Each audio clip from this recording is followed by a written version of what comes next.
नमस्कार, स्वागत है खास राजस्थान में। विकलांग जन क्रांति सेना आज वापस धरने पर है। ऐसा क्या कारण हुआ, सरकार को सोचना चाहिए। सरकार बार बार चुनाव के समय में वादा खिलाफी करती है, उसके बाद में मंत्री स्वयं आकर इनका अनशन तुड़वाते हैं, मिठाई खिलवाते हैं। राजेंद्र यादव, वो कवरेज भी हमने आपको पहले दिखा रखे हैं। अब वापस ऐसा क्या कुछ हुआ कि विकलांग जन क्रांति सेना को धरने पर वापस बैठना पड़ा। क्या कुछ अपडेट है, जानते हैं उनके प्रमुख से। क्या कुछ है सत्येंद्र जी मामला। जब 1 महीने तक धरना चला तो मंत्री महोदय के हमारे जो समझौते थे उसके अनुसार 6 माह में हमारी प्रत्येक मांगों पे विचार करके उनको लागू करना था, उनका समाधान करना था। लेकिन 6 महीने बीत जाने के बाद आज 8-9 महीने हो गए लगभग, और आज तक भी उन्होंने ऐसी कोई विशेष ठोस कदम नहीं उठाया कि हमारी समस्याओं का समाधान हो सके। उस वक्त किन किन मांगों को लेकर सहमति बनी थी, लेकिन अभी तक वो धरातल पर उतर नहीं पाई। लगभग उन्होंने पेंशन बढ़ोतरी, पदोन्नति में आरक्षण, जिसमें तो हमें सफलता मिली है, पदोन्नति में आरक्षण हो चुका है। लेकिन कई ऐसी मांगें थी, रोजगार से संबंधित मांगें थी। प्राइवेट सेक्टर में 5% रोजगार देने की बात थी, तो हमने कहा था कि आप प्राइवेट सेक्टर में विकलांगों के लिए 5% जो आरक्षण है श्रमिक दल में, उसमें करवाने का प्रयास करें ताकि हमारे जो बेरोजगार हैं उनको रोजगार मिल सके। इसी प्रकार की कई सारी मांगें थी जिनके लिए हमने उनसे बात की थी और उन्होंने समझौता किया था। उन्होंने SCS स्तर की वार्ता बुलाकर हमारी समाधान करने का जो है वादा किया था। एक और वाकया बताते हैं। आज ही ये वाकया घटना हुआ है कि इनके पाँव पर जलन हो गई। क्या कुछ गिरा, कैसे आग लगी। और ये मेरे सहयोगी से एक बार कहूँगा कि महेश देगड़ा ये जरूर दिखाएं इस स्थिति में यहाँ बैठे हैं। एक बार सामने कैमरा करें। सामने आयुक्तालय विशेष योग्यजन भवन बना हुआ है, निदेशालय विशेष योग्यजन लोगों के लिए, लेकिन विशेष रह गया है योग्यजन। तो लगता है कि ऑफिस से बाहर की तरफ रह रहे हैं, यहीं टेंट तंबू लगाकर यहीं खाना बना रहे हैं। ये लाइव तस्वीरें आप खास राजस्थान पर देख रहे हैं। क्या कुछ हुआ अभी आपके पाँव को? मेरे पाँव दोनों जल गए हैं, बुरी तरह से बिगस गए हैं। यहाँ तक हो कि मेरे पाँव में छाले पड़ गए हैं। SMS में इमरजेंसी वार्ड में मैं भर्ती होके आया हूँ। वहाँ व्यवस्था सुचारू रूप से न होने के कारण से मैं धरने पर आया हूँ, क्योंकि मेरा धरना सुना नहीं रहे। और इस सरकार को मैं संदेश देना चाहता हूँ कि हम चाहे कितने ही हो जाएं, शरीर से विकलांग हैं, पीड़ा से विकलांग हैं, लेकिन मन से विकलांग नहीं है। इस सरकार को हम ये कहना चाहते हैं, अशोक गहलोत सरकार बड़ी संवेदनशील है। कहते हैं दीपावली में सरकारी कर्मचारियों को तोहफा दिया जा रहा है, बोनस दिया जा रहा है, उनका एरियर का भुगतान किया जा रहा है। एक विकलांग व्यक्ति इस राजस्थान में 1/3 जनसंख्या निवास करती है। क्या वो इस राजस्थान सरकार का वोट बैंक नहीं है?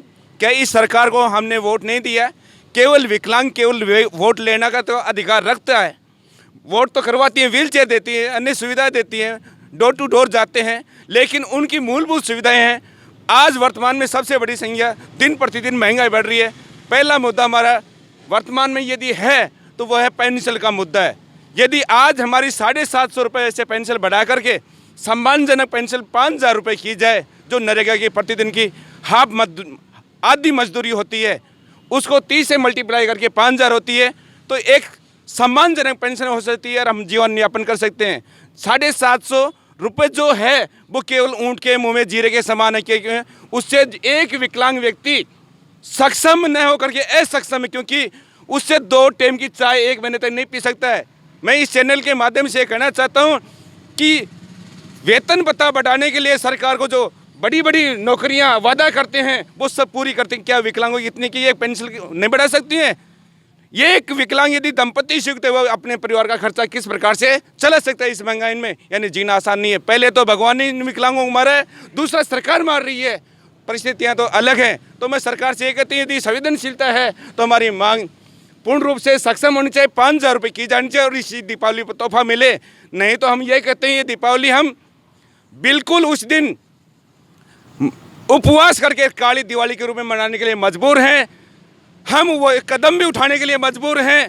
पहले चेतावनी दी है, यदि हमारी मांगों को आसानी से मांग लिया जाए ठीक है, और नहीं मांगते हैं, जिस प्रकार से मंत्री महोदय, हमारे जो सामाजिक अधिकारिता मंत्री हैं राजेंद्र जी यादव, उन्होंने हमारे को मिठाई खिला करके हमारी मांगों का हर हालत में 100% वादा किया था कि 2.5 से 3 महीने के अंदर हर मांग आपकी पूरी होगी, लेकिन मैं कहता हूँ एक भी आज हमारी मांग पूरी नहीं है।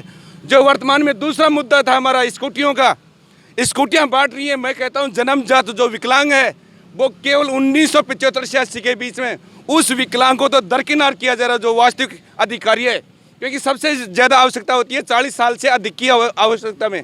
आज वो मेरा वर्ग जितना भी है विकलांग है वो सारा इस योजना से बाहर हो गया। जो वर्तमान में स्कूटी दी जा रही 29 वर्ष की, 18 से 29 वर्ष में वो सारे एक्सीडेंटल दिव्यांग हैं। हम ये नहीं कहते उनको मत दो, लेकिन कम से कम बराबर तो दो। कार्मिक शब्द दिया है इनमें, काम करने वालों को स्कूटी दी जाएंगे, लेकिन 29 साल वाला कौन सा है मेरे को बताइए? जो सबकी उम्र 40 से ऊपर निकल गई है, क्या उनको स्कूटी की आवश्यकता नहीं है? वृद्धावस्था वहीं सबसे ज़्यादा स्कूटी है। मैं तो गहलोत सरकार से ये कहता हूँ यदि संवेदनशील है तो एक ऐसा फाउंडेशन बनाया जाए, हर प्रतिवर्ष उसमें से एक कोष निश्चित किया जाए, इतने विकलांगों के लिए बजट होगा और उसमें स्कूटियाँ दी जाएंगी। इस ट्राईसाइकिल योजना को बंद किया जाए और स्कूटी योजना लागू की जा रही है, इनकी संख्या बढ़ाई जाए, उम्र की सीमा भी बढ़ाई जाए, क्योंकि विकलांग के लिए कोई उम्र की सीमा नहीं होती है। रही तीसरी बात, मैं आरक्षण के ऊपर कहना चाहता हूँ। पूर्व में 7 हमारी विकलांग श्रेणी थी, लेकिन उस समय 3% आरक्षण मिलता था। वर्तमान में 21 श्रेणी बढ़ा दी, लेकिन आरक्षण 1% बढ़ा करके 4% कर दिया। ये बताओ कहाँ का न्याय है? यदि नियम से चले पहले के अनुसार भी यदि सबको बराबर का अधिकार देते हैं तो 9% आरक्षण होना चाहिए था। तो मैं तो कहता हूँ विकलांगों के प्रति ये सरकार संवेदनशील नहीं है। मैं आपके इस खास राजस्थान समाचार पत्र के चैनल के माध्यम से संकेत देना चाहता हूं और धन्यवाद देता हूं कि हमारी मांग आप सरकार के सामने बखूबी से रखेंगे, क्योंकि आप हमारे हितैषी हैं। क्योंकि पत्रकार बस चौथा स्तंभ सरकार का होता है। यदि वो हमारी बात को रखने में सक्षम है तो हम ये जानते हैं कि हमारी मांग पूरी है, और ये वादा है हमारा इस चैनल के माध्यम से। हम अधिकार को लेंगे नहीं, छीन के लेंगे अब, क्योंकि हम वो कदम उठाने के लिए तैयार हैं। क्योंकि जीवन तो हर आदमी लेता है, लेकिन जीना सीखना चाहिए। कोई सुख से जिए, कोई दुख से, लेकिन हम मजबूर हैं आत्महत्या करने के लिए भी उकसाव हो सकते हैं। आत्महत्या? बिल्कुल आत्महत्या, क्योंकि सरकार मार रही है। पहले भगवान ने मारा, दूसरी सरकार मार रही है, केवल विकलांग सुनती नहीं है, तो हम आत्महत्या का कदम भी उठा सकते हैं। जिस प्रकार से मेरे पैरों की स्थिति देख रहे हैं, दोनों पैर जले हुए हैं, लेकिन फिर भी मैं इस स्थिति में संघर्ष की घड़ी में कंटिन्यू जुड़ा हूँ।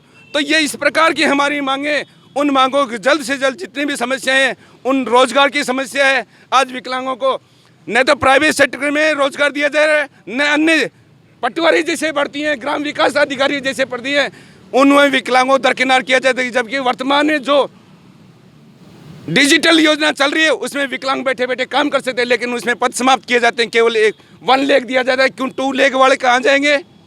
या तो नौकरियाँ दो मत। और रही पेंशन की बात में, ये पेंशन यदि सरकार बढ़ाने में असक्षम है तो हम कहते हैं ये भीख नहीं चाहिए, भीख भी अपना वापस ले सकती हैं। 750 की जरूरत नहीं, बिल्कुल पेंशन बंद कर दीजिए। इस पेंशन से अपना जीवन यापन नहीं होता है। हम तो अनाज अब भी खाते हैं और पहले भी खाएंगे, पेंशन नहीं मिलेगी तो भी नहीं। क्योंकि हम ये चाहते हैं यदि पेंशन योजना लागू कर सकते हैं, बढ़ाई दे सकते हैं, हमारे को तोहफा दे सकते हैं, तो इसको सम्मानजनक पेंशन 5000 रुपये की जाए, जिससे हमारा गुजारा बसर हो सके। अन्य योजना हमारी जो भी मांग पत्र में थी उनको जल्द से जल्द पूरा जाए, क्योंकि गहलोत सरकार ये कहते हैं कि अपने वादों को पूरा करती है, बेरोजगार की मांगों को पूरा करते हैं। क्या एक विकलांग वर्ग बेरोजगार नहीं है? पढ़ा लिखा होने के बाद भी वो बेरोजगार है, रोडों पर बैठने के लिए मजबूर है, जो चल फिरने में सपकने में सक्षम नहीं है, बोलने में सक्षम नहीं है, लेकिन फिर भी यहाँ रोडों के ऊपर धरना दे रहा है और एक स्वाभिमान से धरना दे रहा है अपने अधिकार के लिए। कहते हैं अधिकारियाँ तो आसानी से मिल जाए, नहीं छीन के लिया जा सकता है, तो हम छीनने की भी कोशिश करेंगे इस सरकार से। क्योंकि आने वाले चुनाव में हम यही कहते हैं, नौकरी नहीं तो वोट नहीं, पेंशन नहीं तो इनको अपना कोई अधिकार नहीं कि इनको वोट दें, हम केवल नोट फॉर वोटर। तो मैं तो बार बार यही कहना चाहता हूँ इस चैनल के माध्यम से, सरकार हमारी मांगों को सम्मानजनक रूप से सुने, क्योंकि इन विकलांगों की सेवा करना ईश्वर की सच्ची सेवा है। और विकलांगों के प्रति यदि दवा भाव, मनुष्य इंसान 86 लाख योनियों में से जन्म लेता है, एक मनुष्य जन्म मिलता है। यदि कोई सत्कर्म करना है तो इन विकलांगों की पेंशन बढ़ा करके इनको सम्मानजनक पद दिया जाए। बस जय हिंद, जय भारत। बड़ा दुख होता है देखकर कि विकलांग जन क्रांति सेना का अभी तक धरना जारी है। क्यों? खुद का जो उनका जो घर है उस घर से बेघर होना कैसा लगता है, या तो ये सरकार तभी जान सकती है जब सरकार विपक्ष में आ जाती है तो लगता है कि हम सरकार में नहीं रहे, विपक्ष में आ गए। रात को 9 बजे की ये तस्वीरें खास राजस्थान पर आप लाइव देख रहे हैं कि इस प्रकार से माताएं बहनें भी हैं, वो रोटी यहाँ पर बना रहे हैं और जिनका स्वयं का भवन है उसमें तो वीआईपी लोग रह रहे हैं, जिनके लिए सरकार ने बनाए हैं वो आज भी रोड पर सड़कों पर है। और बड़ा दुर्भाग्य है कि यहाँ से केवल 500 मीटर से ज़्यादा की दूरी नहीं है सीएम हाउस की, मंत्रियों के घर, उसके बाद में भी सरकार को ये नहीं दिखते हैं। सरकार के मंत्री बार बार वादा खिलाफी करते हैं, अनशन तुड़वाते हैं, मिठाई खिलवाकर, तालियां बजवाकर, फोटो खिंचवाकर, लेकिन बेशर्म सरकारों अभी भी समय है, जग जाओ। ये खास रिपोर्ट महेश तेगड़ा के साथ में मैं कुलदीप चारण, खास राजस्थान, जयपुर।